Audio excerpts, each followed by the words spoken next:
Hey everyone, welcome back to Aaron Engineering and welcome back to my home machine shop.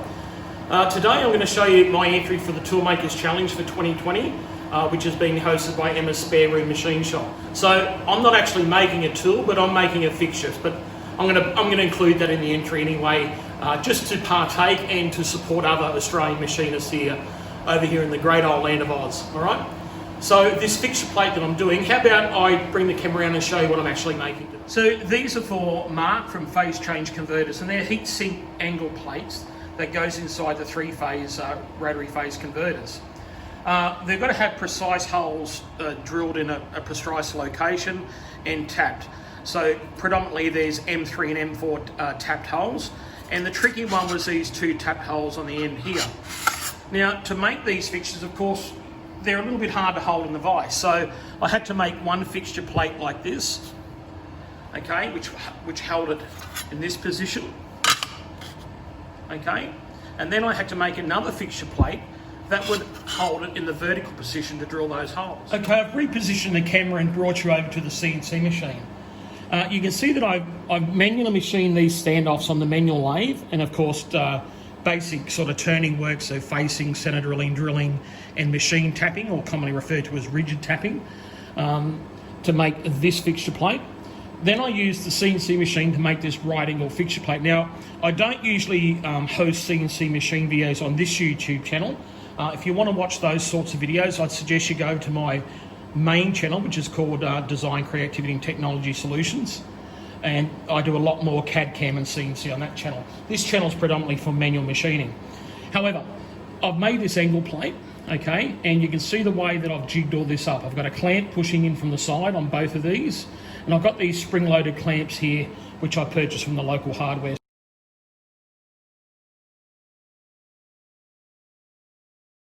Okay, so the first thing we need to do here today is just to offset this piece in the chuck. We want it to stick out about 80 mil or thereabouts, so I can face it and cut it to length. We'll tighten the old 3-jaw up. Okay, let's spin this tool around on the old Colchester and we'll get it happening.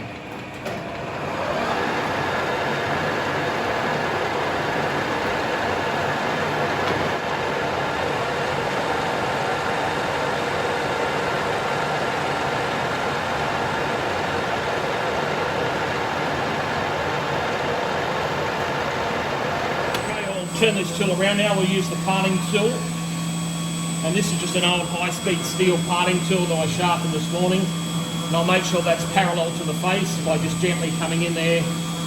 So I get my setting, lock it up, bring it out of the way.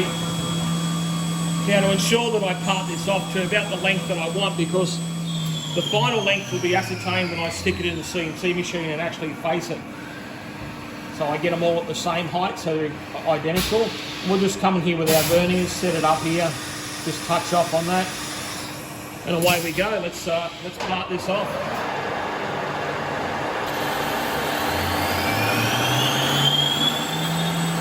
Now this is free machine grade aluminium, and that's why it's machining so well. I'm just machining it dry, and I'll pop this off here and grab it. There we have it.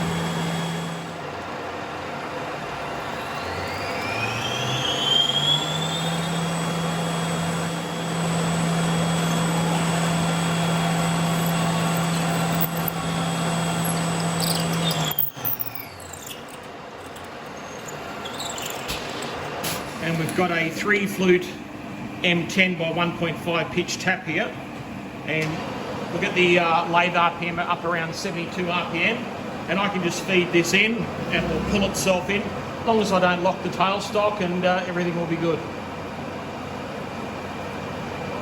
Now I've just got to pay attention here. I'm just going to watch it come down to the shank here, and yeah, you can see the blood on my thumb that I sharpened that parting tool and it bit me.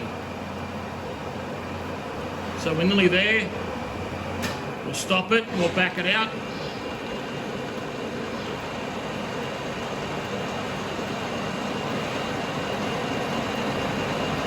And now just as it's coming to the end of the thread here, I'll put a little bit of pressure on the tailstock and it will just float away.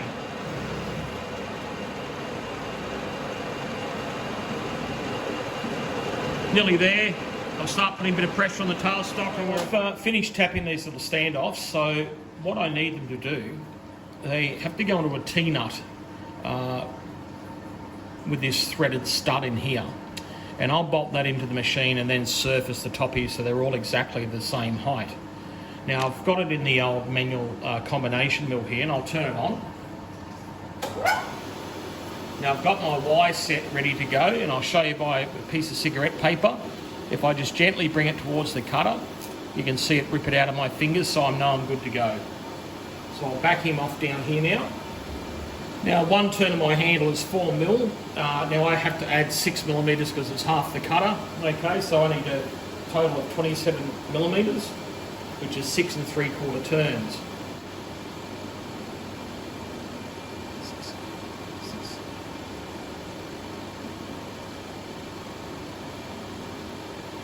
And there we have it.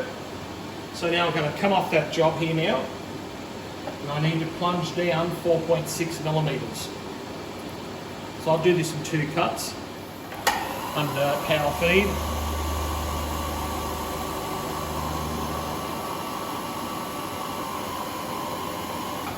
Now the reason for these little tabs is it allows me to put a spanner on there to tighten these up and pull it down tight towards the bed.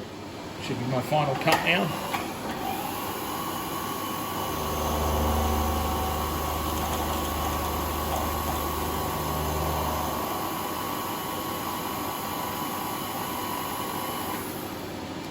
Alright, I'm going to turn off the mill head now, and I'm going to flip that over and do the other side. Okay, I've taken out one of the parallels and just left one of the parallels in, and that allowed me to sit it down onto that slot. What I'll do now, I'll take another 4.6 millimeters to get it down to my total width of 21 mil, and I'm just going to do this in one cut. Okay, and away we go.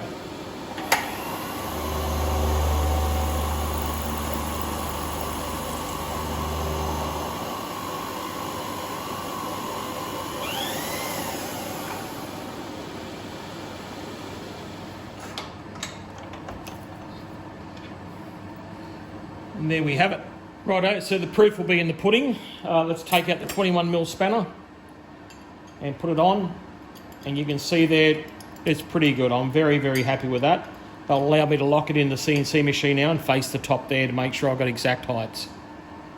So I've mounted the standoffs in the milling machine via the T-nuts and tighten those up with the spanner. You can see that I've set the spindle nose down on the table. I set my relative position to 0 and then went up positive 41 millimeters. So I'm going to run this CNC machine as a manual milling machine at the moment by simply over here, if I can go into MDI and bring up my MDI screen, you can see that I've turned the spindle on. So that's the command, M03, clockwise S, so 6,000 RPM. Now when I log in and go to MDI and press cycle start down here or here, the spindle will start. And I've turned down my jogging feeds here right down to 20%. So if I go up here to jog now and just manually jog that table across,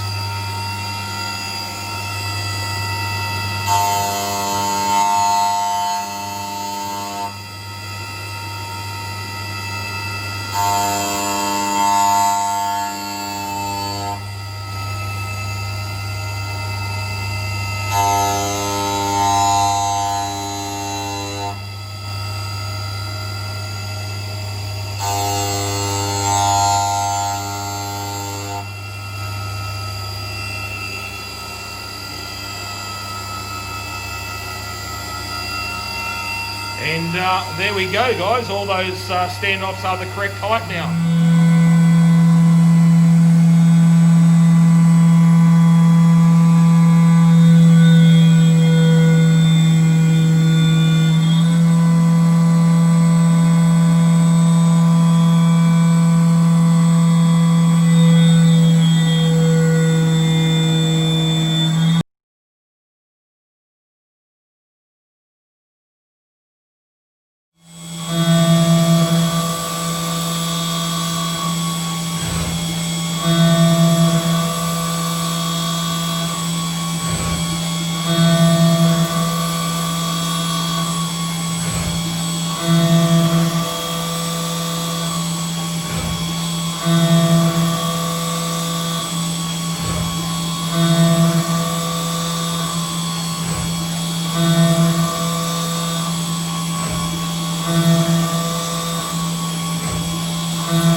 So let's press cycle start, and you can check this out now.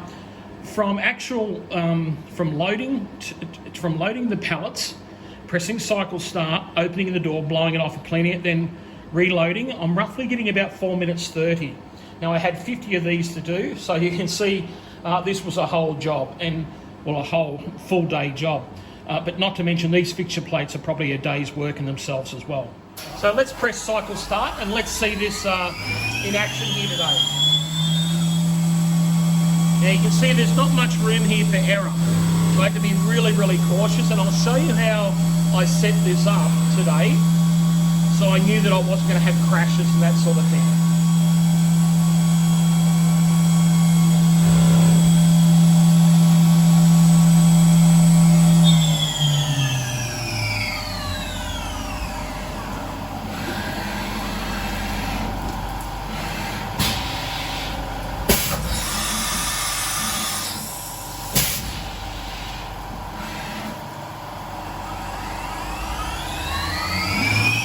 So now I'm going to pop in with a little small end mill, 3mm end mill, and pocket out those holes or bore those holes out to the drill size for an M4 tap.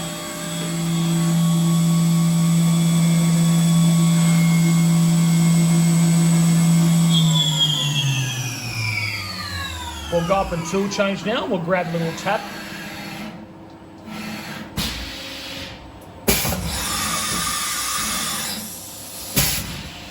Now I believe this is an M3 tap.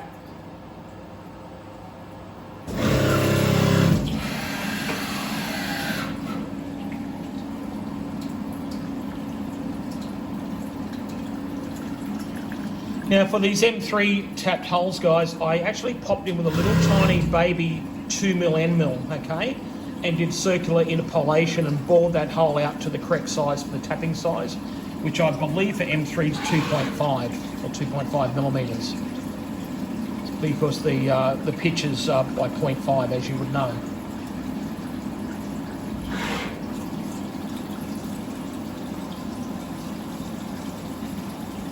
Now, for a lot of us manual machinists out there, when you see a machine like this doing its job, you can just see how much easier it is and less stressful too.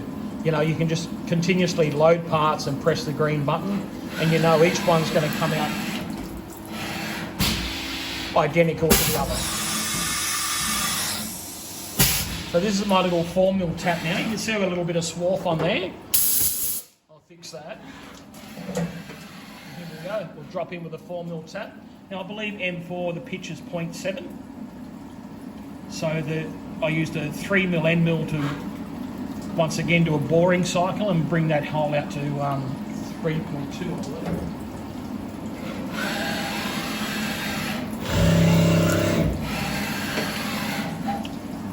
Sorry, it's yeah, the pitch on that tap's 0.7, so the hole had to be 3.3. Here we go, we're dropping back in now.